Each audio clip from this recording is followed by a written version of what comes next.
it's interesting because he had said the opposite just a couple years ago. He did. Theists from everyone from Deepak Chopra to, they've all been throwing this out there basically as an appeal to authority, like, ooh, this really, really smart person. They're using him in the same way they like to use Albert Einstein. And Isaac Newton. And Isaac Newton. And I mean, just, it's funny because I think it plays into this idea that a lot of theists have this very, very simple template for their life. Like, this is our God, this is our prophet, this is our holy book. And they don't seem to understand how to see a person who doesn't have that template. Right. That they simply want to take their template and just swap out the names. Like, okay, your God is science, your prophet is Charles Darwin, your book is on the origin of species. Right. Or the really nasty one will say, like, you know, Mein Kampf. Ooh, yeah. Yeah, so I mean, that a couple times. the bottom line is we don't have that template. We don't subscribe or. It's an interesting one. Is the way I've described it. I've had to describe it is in terms of a ladder. Is that they see you know, if we posit the hierarchy of natural into supernatural into universal creation or whatever, it's sort of like a ladder, and we're saying that there's nobody that God part of the ladder. There's nobody there, and they go, well, what do you replace that? What do you replace there? What do you put there? You have to put, oh, you must be putting science there. You must be putting Darwin there. You must be putting Hitler there for going all Godwin. But really, what atheists are trying to say is the ladder isn't that high. Yeah. The hierarchy doesn't go up that far. And in many cases, most of us say, and I'm a big fan of this, is that there's really no hierarchy at all. Any hierarchy that we decide that we see is one that we're generating ourselves. Yeah, exactly. But it really does come down to this sort of, I mean, a lot of their arguments really are based on authority, that God says so. It isn't this long, internal, introspective argument about why this is right or why this is wrong. In the end, most of the Bible really is just an appeal to authority. And that's why a lot of times they throw out things like Darwin's, they basically lie about Darwin having a deathbed conversion. The bottom line is that even if Darwin disavowed everything he said, his work still speaks for itself. Yeah. The theory still holds. It's like if the Wright brothers had disavowed the theory of flight, the planes will still fly. It doesn't matter if he disavows. I think they call us Darwinists as if we still believe in like completely what Darwin said about in his book. But a lot of the origin of species has been refuted or changed or modified by further research into the field and by scientific evidence. And so that target has moved, and it's not. But the thing is that they view the origin of species as our Bible, as our authority. Exactly. And then they that if they can somehow unhinge that the facts don't matter anymore. And it just they seem to forget how these people got the authority in the first place. They don't run churches. There wasn't a sweepstakes held in the UK to give Stephen Hawking his science guy go-to guy chair. He actually does research. He actually publishes in peer-reviewed places, and he got this authority by being knowledgeable on the subject. And when he's speaking of this, he's not speaking from his authority. He's speaking from the knowledge. Yeah, and that's the thing I don't think a lot of people understand when you have like a theist debating a scientist, is that those people operate on two different levels. That a scientist, it's all about the work. It's not about the oratory. It's not about the charisma. It's just about the facts, and the facts stand for themselves. It doesn't matter if you're a total misanthrope. It doesn't matter if you're totally uncharismatic. It doesn't matter if you stammer over yourself. All that matters are the facts, and that's what the peer-reviewed paper is. It was able to run the gauntlet of other people's scrutiny. That's not how a theist operates. They're all about oratory. They're all about appeals to emotion. They're all about being convincing in the moment. It doesn't matter if their facts are right. You can win a debate even though you're factually wrong on everything. Yeah. You just have to have the right opponent. Debating is very much an emotional game as it is a fact one. The facts, marketing people understand, scientists understand, people who do websites and TV shows understand that facts don't always sell. That you actually have to, that if you're selling something, if you're trying to convince people of things, the facts sometimes aren't enough. They aren't. Sometimes they're actually, people just aren't interested in facts. They're interested in shiny things. And I try not to be a cynic, but it seems to be the case. I mean, it's the same way that everyone says they hate negative campaign ads, but they work. If they didn't work, they'd stop using them. Mm-hmm. So sometimes reality doesn't play on the field that we want it to. Right. But we should probably go into the topic. Yeah, I think so. So one of the things that we had talked about last week, as you might notice, we've stopped doing emails in the middle of shows. We've been hoarding those. We have been building a nest, probably to go into some kind of hibernation like that stretchy dude on the X-Files. And come out every 20 years with our show. We've been holding on to these because we figured it's easier to put off emails than it is to put off the rest of the topic.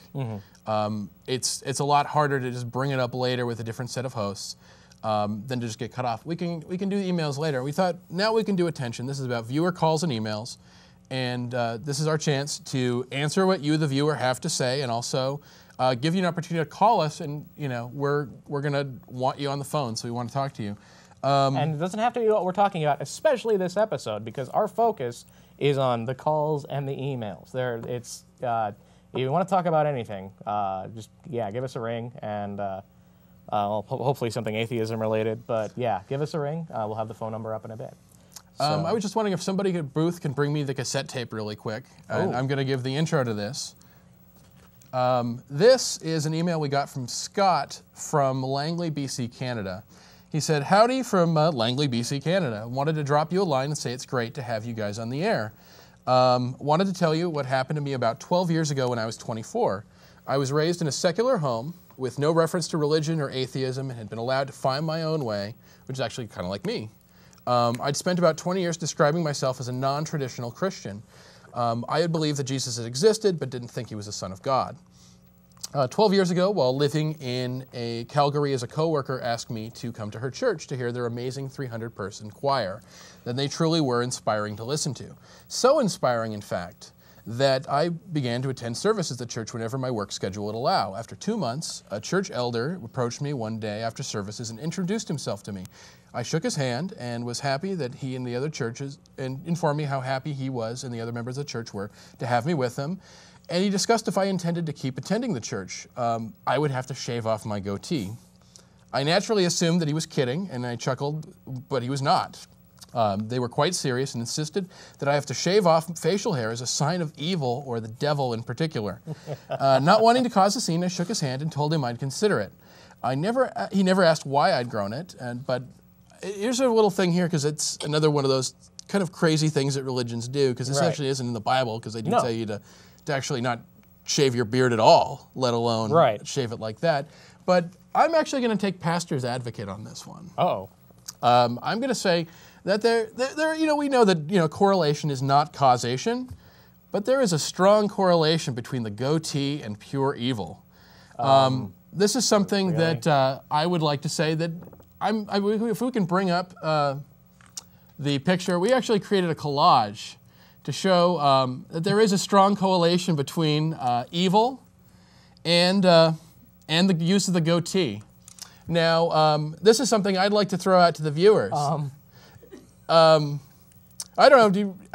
You might recognize some of the people on there, Sam. Any viewer? Yeah.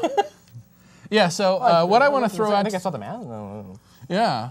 So what I want to sort of throw out to the viewers is that the first person who can correctly identify, and mail in the name of every single person on that collage will receive this. This is gold. This is comedy gold. This is Pat Robertson's 1988 presidential campaign tape, What I Will Do as President, and it is hilarious. So if you can bring up that collage one more time. If you can correctly name every single person on that collage and mail it in to us at SCANatheist.tv, you'll see an email form on the right. Does that duck has a goatee? Yes, he does. Wow! I'm really trying to look at this and not cry. Okay. So yeah, I also want to say thank you to Kate Farr, aka Bionic Dance, who created that collage for us. Thank you for being a friend of the show. Everything I'm going to say is going to feel a little weird right now, but there isn't a PS to that postscript. Is that if you guys are ever up north of the border and have some groups that would love to raise a pint with you and improve relations between our two countries, yes, 1,000 times yes. And I was going to say that the Bible says to grow your hair out, and well, I am. This is This is how it grows. This is, we have a call, please. We have a call. Is that Jeannie in Seattle? Are you there?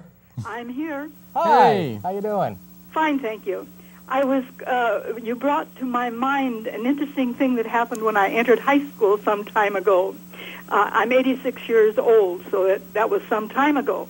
Nonetheless, I joined the debate team in my high school, and I was assigned a topic in which I completely disagreed.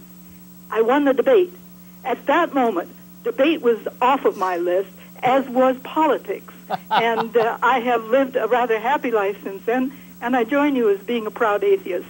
Oh, thank Thank you. you very much. Thank you very much. And that is so true about debate. I did debate as well. I did LNP debate in high school. Did you ever debate something that you did not agree and win? I will say I had some moral quandaries with it, because the thing about LNP debate is you actually have to write legislation and then come up with a research packet. And so I came up with this bill, you know, something usual about for high school, like legalizing something. Who knew? I'm not really sure. And then I provided all the evidence for the bill, and I turned it in, and they said, okay, well, where's your against packet? I'm like, what's an against? Well, the information for somebody who needs to defeat this bill in session. Like, Why no, would I write that? I'm for this bill. This is what I want to do. Can you imagine a congressman writing an against packet for their own bill? And, What amazed me was that it segued into politics so easily. Oh, yeah. yeah, debate is emotion. Debate is I mean, it is one of the foundations upon which the country was founded, was these great debates. I mean, everybody talks about Lincoln Douglas and stuff like that, but it is really, it's not an evidence-based thing. It's not research. It's not an analysis. It's just guys talking. I think some of that is the general public's fault, because we accept such bad information. Why would they need to make it really fact-based if they know that a lot of people aren't even going to check it?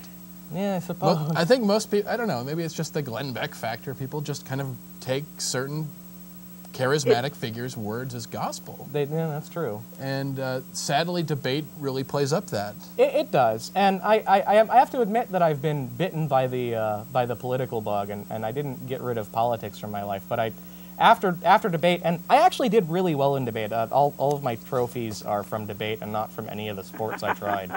I decided that if I got into politics, I'd really try and stick to the things I cared about, or at least when I pay attention to politics, I was going to try and see through a lot of that debate and a lot of that emotion and get to the heart of the matter. And I can't say I've been entirely successful, but I like you, debate really opened my eyes to that, and thank you for bringing that in. That's yeah. Thank you for calling, Gene. It was really good to hear from you.